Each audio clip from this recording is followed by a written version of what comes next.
She said to her sister on speakerphone, "I'm training him. Soon he'll do whatever I want." She didn't know I was home early. I didn't interrupt. I just trained myself to want someone else. The panic in her eyes when she saw my packed bags. I, 32 male, came home early on a Thursday. Had a killer migraine, left work around 2 p.m. Cassie, 29, didn't expect me until 7. Opened the apartment door quietly, didn't want to wake her if she was napping. That's when I heard her voice from the bedroom, loud and clear. She was on speakerphone. "No, Mare, you don't get it. I'm training him, like literally training him." Cassie laughed. "Remember how he used to push back when I asked him to do stuff? Now he just does it." Her sister Meredith said something I couldn't quite hear. "Yeah, exactly. It's all about the system. You withdraw affection when they don't comply, reward them when they do. Ian's so desperate to make me happy that he'll do basically anything now. It's kind of pathetic but also convenient." I stood frozen in the hallway. 3 years together. Lived together for 18 months. Give it another few months, and I'll have him exactly where I want him. He's already doing all the cooking, cleaning, even makes my coffee in the morning how I like it. Dude works 50 hours a week and still comes home to handle everything. Meanwhile, I've been looking for the right job for 8 months? Meredith's response was muffled, but Cassie laughed again. "Please, he's not going anywhere. Where would he go? He's invested." Sunk cost fallacy. Plus I've got him convinced that no one else would put up with his workaholic tendencies. Honestly, once you understand male psychology, they're easy to manage. I backed out of the apartment, closed the door silently. Sat in my car for maybe 20 minutes, just processing. 3 years. I thought we were partners. Turns out I was a project. Here's the thing. Cassie was right about some of it. I did do most of the housework. I did make her coffee every morning. I did work long hours and still handle the grocery shopping, meal prep, laundry, but I thought I was being a good partner, thought we were building something together. Instead, she'd been running psychological experiments on me, like I was a lab rat. I drove around for an hour, grabbed coffee, sat in a parking lot and made a decision. I wasn't going to confront her, wasn't going to argue or fight or try to make her see how messed up this was. People like that don't change. They just get better at hiding it. I was going to do exactly what she accused me of being too invested to do. Leave, but methodically, carefully, the way you dismantle something you built. Got home around 5, acted normal. She was watching TV, barely looked up when I came in. "Hey babe, you're home early." Migraine got better, figured I'd work from home tomorrow instead. "Oh, can you make that pasta thing for dinner? The one with the sun-dried tomatoes?" "Sure." I made the pasta. We ate. She talked about her day, some drama with her friend group. I nodded, responded at appropriate times. Inside, I was already gone. That night, lying next to her, I planned. Our lease was in both names, up for renewal in 3 months. I'd been hesitant about renewing, wanted to look for a bigger place, maybe buy something. Cassie kept saying we should wait. Now I understood why. Easier to keep someone manageable when they don't have roots. I had enough saved for a solid deposit on my own place. My name was on all the utilities. The furniture was mostly mine from before we moved in together. Started the next day. During my lunch break, I looked at apartments. Found a decent 1-bedroom about 20 minutes away. Filled out an application, got approved by Wednesday. Didn't tell Cassie. Instead, I started pulling back. Not dramatically. That would tip her off. Just slowly reducing my effort. Stopped making her coffee in the morning. When she asked why, I said I was running late. Started meal prepping only my own lunches. When she noticed, I said I was trying a new diet plan and didn't want to force it on her. "You've been acting weird," she said after about a week. "Just stressed with work." "Well, don't take it out on me. I need you present in this relationship, Ian." "I'm here. Are you though?"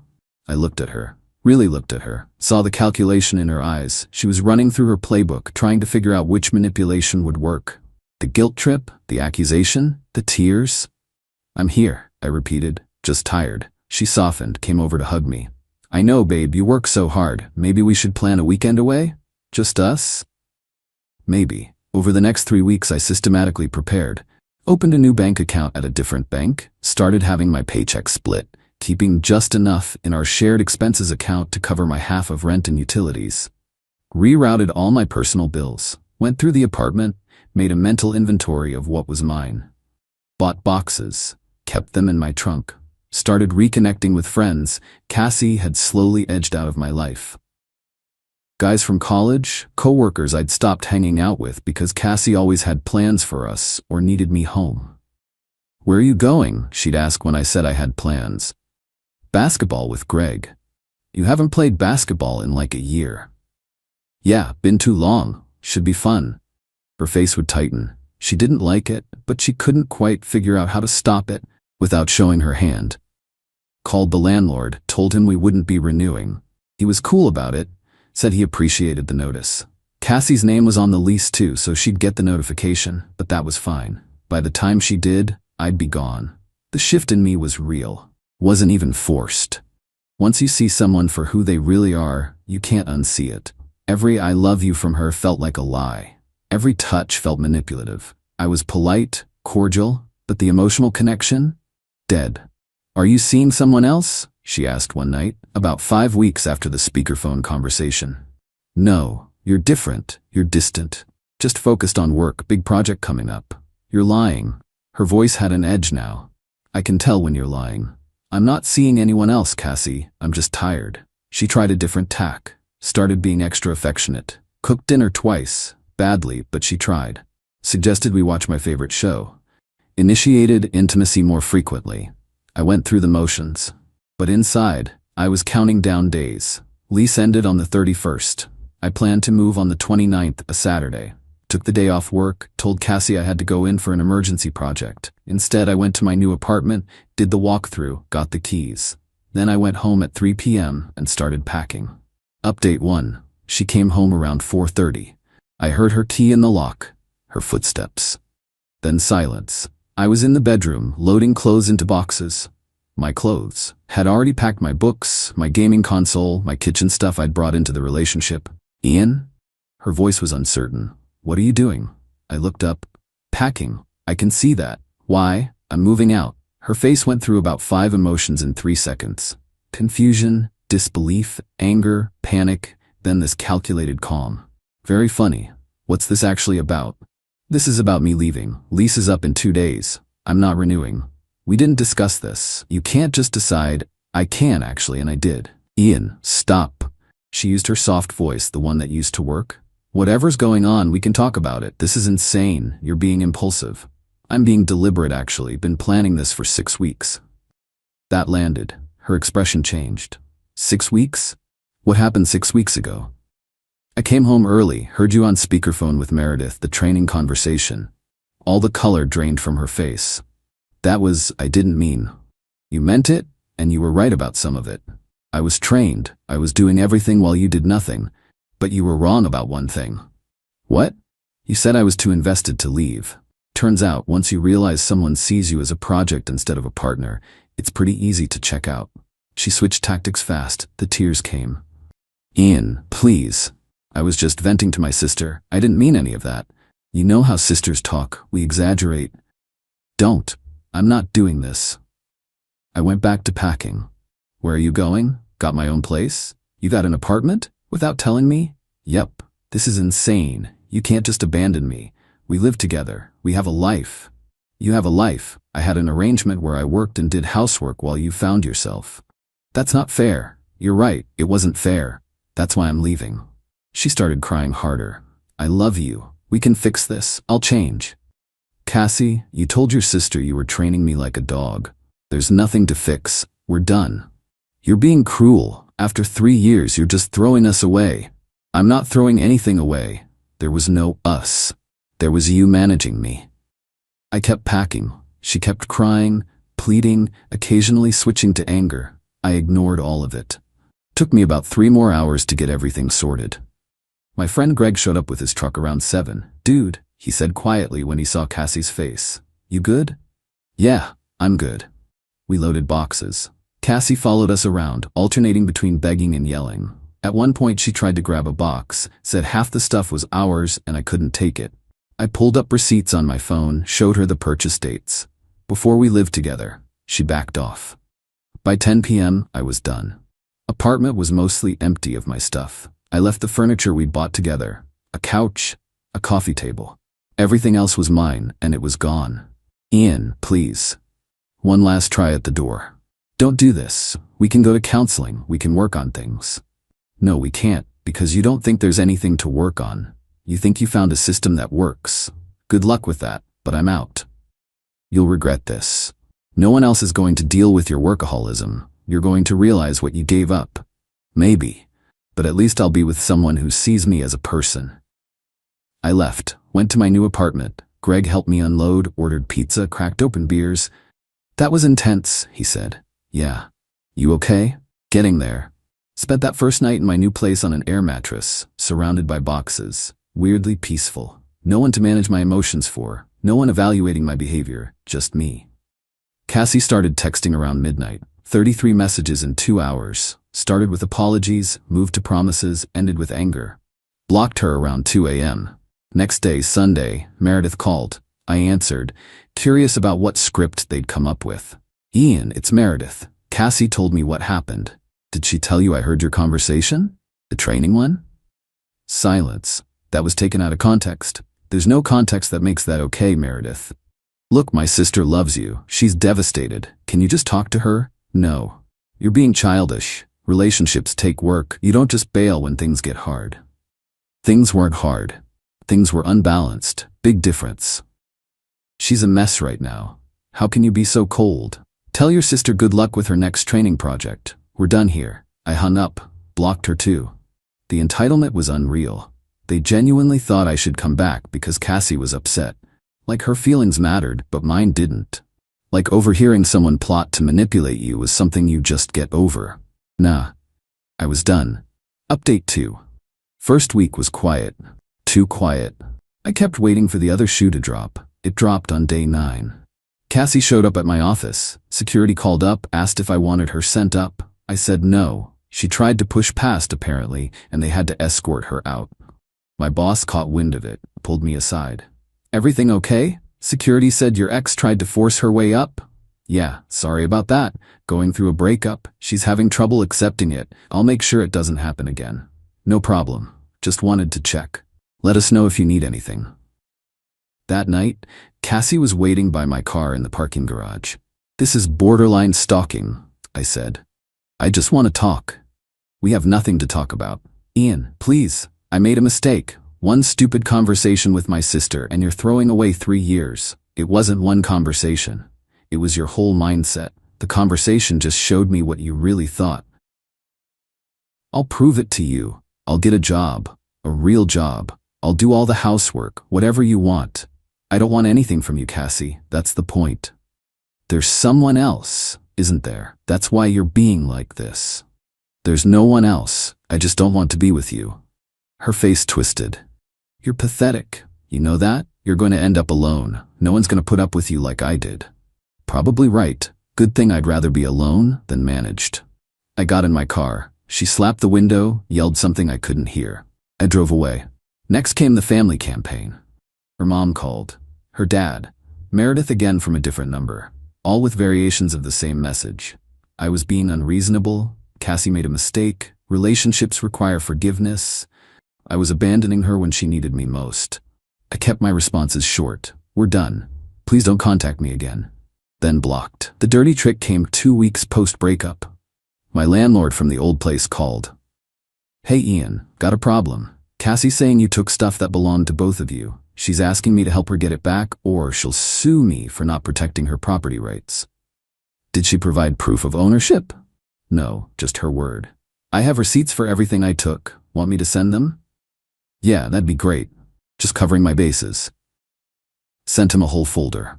Screenshots of purchase confirmations, credit card statements, dates showing I bought everything before we lived together.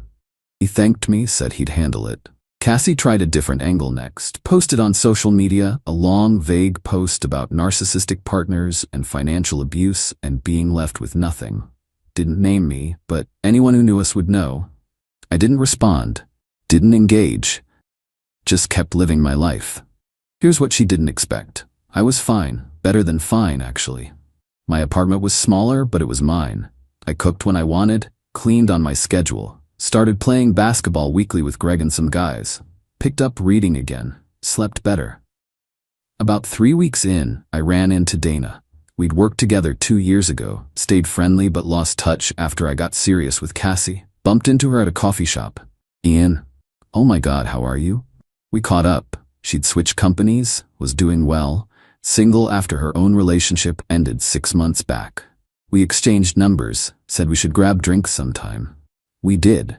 The following Thursday. Nothing romantic, just two people catching up. But it was easy, comfortable. She laughed at my jokes. I wasn't performing or managing or trying to be anything except myself. You seem different, she said, more relaxed than I remember. Yeah, went through some stuff recently, coming out the other side. Good stuff or bad stuff? Started bad. Ending good. We had drinks twice more over the next 2 weeks. Third time she kissed me. I kissed her back. It felt right. Uncomplicated. I should tell you, I said. I just got out of something, like a month ago. I know, your social media made it pretty clear. You saw Cassie's post? Everyone saw it. Most people saw through it too, if that helps. Doesn't hurt, Dana smiled. Look, no pressure. We can take this slow. I just like spending time with you. Same. That's when Cassie's spy network kicked in. One of her friends saw us at a bar. Reported back. Next day, my phone exploded. Texts from a new number. Unknown. So you did have someone else. You liar. Unknown. Been seeing her this whole time probably. Used me until you had something better lined up. You're disgusting. Everyone needs to know what kind of person you really are. I screenshot everything. Didn't respond. Called my buddy who's a lawyer. Asked about harassment laws. He said to document everything, send one cease and desist, then if it continued, we could pursue a restraining order. Sent a formal text. Cassie, this is harassment. We're broken up. Who I see is none of your business. Contact me again and I'll pursue legal action. She showed up at the bar Dana and I went to. Must have gotten the location from her friend. Dana and I were having dinner when Cassie walked in, saw us, and made a scene. Are you kidding me right now? She was loud. Everyone turned to look. I stayed calm. Cassie, you need to leave. You told me there was no one else. You lied to me. I didn't lie. There wasn't anyone when we broke up. What I do now isn't your concern. We broke up a month ago and you're already with someone? That's sick. Dana spoke up, voice level. Hi, I'm Dana. We actually just started seeing each other last week, but also, not sure how this is your business. It's my business because he was my boyfriend for 3 years. Was. Past tense. Maybe time to move on? Cassie turned on her. You don't even know him. He's a workaholic who'll ignore you for his job. Good luck with that. Thanks for the warning. I'll take my chances. The manager came over. Ladies, I need everyone to keep it down or I'll have to ask you to leave. I'm already leaving, Cassie said. Enjoy your rebound, Ian. Hope she enjoys being your maid. She stormed out. Dana looked at me. Your ex seems nice. I laughed. Couldn't help it. Sorry about that. Don't be. Kind of explains why you're still a little guarded. That obvious? Little bit. But I get it. Take your time. The fact that she was cool about it didn't make it a big dramatic thing. That meant everything. Update 3. Final. It's been 4 months since I left. Time for the final update because this needs to be closed out. Cassie didn't let up easy. After the bar incident, she tried a few more things. Week 6. Showed up at my apartment building. Building has security. They called me. I told them she wasn't welcome. They escorted her out. She screamed about how I was keeping her personal items. I wasn't, and she'd call the police. She didn't. Week 7. Her dad called my dad. Complained that I'd abandoned his daughter and stolen property. My dad, who never liked Cassie, told him to tell his daughter to move on. Then called me to make sure I was okay. Week 8. Posted on social media again. This time directly tagging me in a long post about narcissistic abuse and love bombing, then discarding. My friends defended me in the comments. I untagged myself and let it go. Week 10. Tried to friend request Dana on multiple platforms. Dana blocked her immediately and sent me screenshots of the requests. Your ex is persistent. I'll give her that. The thing that finally ended it wasn't legal action or a big confrontation. It was Cassie realizing she had no leverage. The apartment lease wasn't renewed. She had to move out. Heard through mutual friends, she moved back with her parents. The narrative she'd been spinning about financial abuse fell apart when people realized she'd been unemployed by choice for 8 months, while I funded everything. Her friends started distancing themselves after the bar scene. Apparently, making a public spectacle isn't a good look. The few who reached out to me got the real story. Overheard her saying she was training me, decided that wasn't a relationship I wanted, left. Most of them said some version of, "Yeah, that sounds like something she'd say." Dana and I kept seeing each other. Took it slow like she suggested. She never pushed, never demanded, never manipulated, just showed up as herself and let me show up as myself. Novel concept. 3 months in, we had dinner at her place. Halfway through, she said, "You know you can relax around me, right? I'm not keeping score." I know. Do you though? Because sometimes you still act like you're being evaluated. I thought about it, working on it. 3 years of walking on eggshells doesn't go away overnight. Fair. Just want you to know, I like you as you are, not as whatever optimized version you think you should be. That meant more than she probably knew. Last I heard about Cassie, through the grapevine because I don't check on her, she's seeing someone new. Some guy she met online. Already living together after 2 months. Her social media shows them doing all these activities, her posting about finally finding someone who gets her. I don't feel vindicated or satisfied. Mostly I just feel bad for the guy. He's probably getting the same treatment I did. The training program. Maybe he'll figure it out faster than I did. Maybe he won't. Not my problem anymore. My life now, dating Dana seriously. We're taking a trip next month. Back in touch with all my friends, playing basketball weekly, reading more. Actually enjoying cooking again because I'm doing it for me, not to meet someone else's standards. The apartment's fully furnished now. Got a decent couch, a proper bed frame, filled the bookcases. It's not huge or fancy, but it's mine. No one's evaluating how I load the dishwasher or critiquing my grocery choices. Work's going well. Got a promotion last month. The focus I'd been putting into my relationship went back into my career. Turns out I'm pretty good at my job when I'm not emotionally exhausted. Someone asked me last week if I regretted how I handled it, leaving without a big confrontation, not trying to work it out. Nope, I said. Some things aren't fixable because they were never broken. They were built wrong from the start. When someone tells you who they are, believe them. Cassie told Meredith I was a project to manage. That's who she was. Not who she became, not who the relationship made her. That's who she was all along. The training program worked both ways. She trained me to comply. I trained myself to leave. Only difference, my training actually stuck. I'm doing okay now? Better than okay. I'm happy. Not the performance of happiness to keep someone satisfied, actual, genuine contentment. That's what happens when you stop being someone's project and start being your own person again. To anyone in a similar situation, if your partner talks about you like you're something to manage rather than someone to love, that's not a relationship. That's a hostage situation with better decor. You can leave. It won't be easy, but it's worth it. Trust me on this one. Time to close this chapter. Got a life to live? That's actually mine. Peace.